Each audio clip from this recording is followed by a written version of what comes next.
Good morning mga kasari. Good afternoon, good evening. Kung ano man kayong oras na naroon sa kayong video ngayon. For today's video ay price update po ako sa GTI. Naku mga kasari, napakamahal na yun. Malaki ang tinaas ng ating mga sigarilyo. Ito po ang aking mabinta sa aking tindahan. Yung may tea green at yung ayan, may tea na mentol. At meron din tayong may tea na red at saka Winston. Yun po. Ito po ang apat na sigarilyo sa aking tindahan na pinaka mabilis maubos. At ito pong hinahanap sa aking mga customer, yung mga sigarilyo. Ayan. Ito po ang may tina-train. Ang tinaas niya sa isang kaha ay 19.35. Ayan. Tumataas siya ng 19. At yun, sinabi ko sa kanya bakit tumaas. Yung ahente, sinabihan ko siya bakit ang laki ng pagtaas sa sigarilyo. Sagot niya, tumataas din ang mga tax nito. Ayan, yan po. Alam po naman na yung mga sigarilyo kapag bumaba ang presyo or may fresh sila, tataas din kapag pagpasok ng November. Ayan. At yun, ang stocks ko noon yung hindi pa tumaas ang aking mga nabili sa GTI, nandyan po sa aking lagayan. Kaya kapag bumili na ako ng malaki na ang tinataas, dapat magtaas na rin ako para hindi naman maintain lang nating presyo kapag tumaas ang presyo sa ating binibilhan, dapat tataas din tayo sa ating sari-sari store para may tubo tayo kada piraso or kada box. Yan mga kasari, ang napakaganda noon yung bumili pa ako pagpasok ng September, ayan. August, last week, August, September at October. October, mga something 21. Ayan, August 21, last na po yan, ang aking nabili na may free at mura pa siya. Ayan.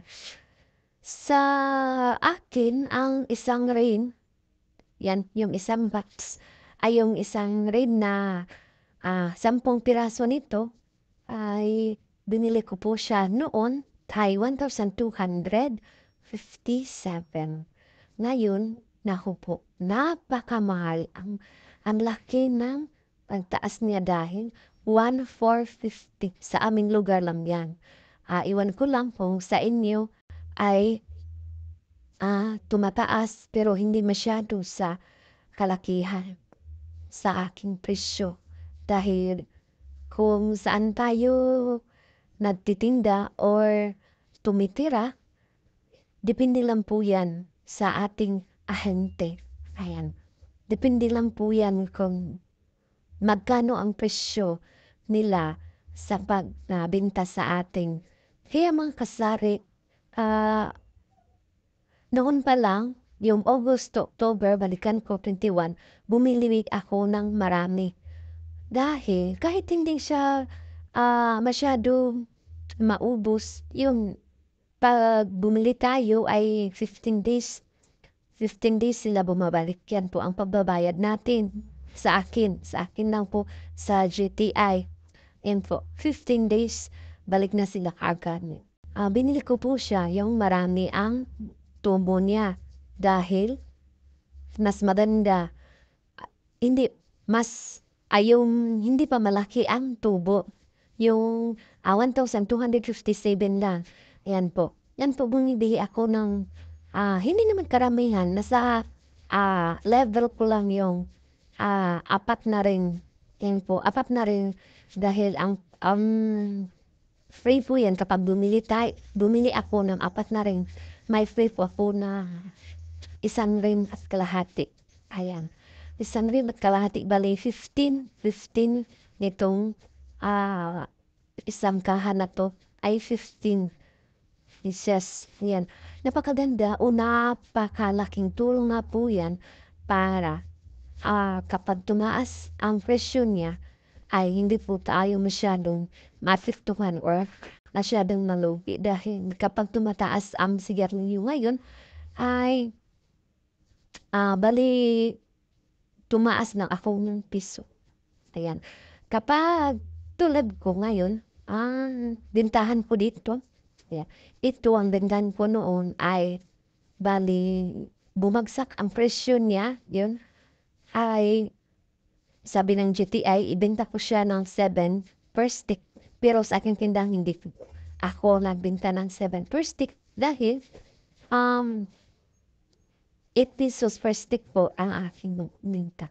Dahil may araw na hindi po siya maraming maubos. May araw din maraming maubos. Kaya kapag ayan, pinaliit po ang aking presyo, maging 7 na lang. Hindi po siya gaano kalaki ang aking binta sa isang araw. Pero kung 8 pesos, pero maliit ang aking binta, okay naman lang yan. Dahil meron pang natira at sa tingin ko wala naman itong expiration. Ito talaga mga kasari sa nakita ko lang sa lahat ng aking paninda. Isa po ito sa aking nakita na walang expiration. Tingnan niyo ba mga kasari, yung lahat ng mga GTI, yung mga sigarilyo, yung mga cigarettes, ayan, wala po siyang expiration. Okay lang po yan kapag mag-stops tayo. Pero depende lang po mga kasari dahil malaki ang puhunan natin dito. Kung ating pa mag-stocks po tayo, ang ating pera ay na-stocks din. Hindi po siya maruin. Ay depende lang po yan sa diskarte niyo mga kasari kung mag-stocks ba kayo o hindi. Dahil sa akin ay mag-stocks ako dahil may panahon din nga tumaas ang presyo. Kaya kapag tumaas, hindi ako masyadong binibili or marami aking bibilhin. Tulad lang na yun, ay tumataas na siya. Bali, 1 ring or 2 ring ang aking binibili. Noon mga kasari ay binibili ko po talaga ay 4 to 5 ring kada every 15 days. Ayan. Every 15 days, bibili ako ng 4 or 5. Kung talagang maubos sa 15 days yung 15 ring, bali 5 ring, ayan, akin, bali 5, maging 6 na po siya pagbalik. Pero kung hindi siya maubos, ayan, kung meron pa siyang 1 ring, bali 5 lang na ating kukunin. At yung sa susunod naman, bumalik sila. Kung meron pa akong stocks, maliit lang muna ang aking kukunin. Depende lang po mga kasari ang aking binibili kung masyadong marami ang mabinta. Marami din akong binibili. Pero kung hindi masyado, yun maliit lang ang aking binibili. Yan po mga kasari ang ating ma-share sa inyo. At kung kayo ay meron din kasari or may sari-sari store din kayo, paki-comment down below naman kung magkano na ang inyong presyohan ngayon. Maraming salamat po sa inyong panonood mga kasari. At dito lang po ako magtatapos. Sana nausuan mo at meron po kayong napupuha or natutunan sa aking video ito. Kung nagustuhan niyo mga kasari, paki-like, paki-share na rin at paki-subscribe. Maraming salamat po mga kasari sa inyong panonood.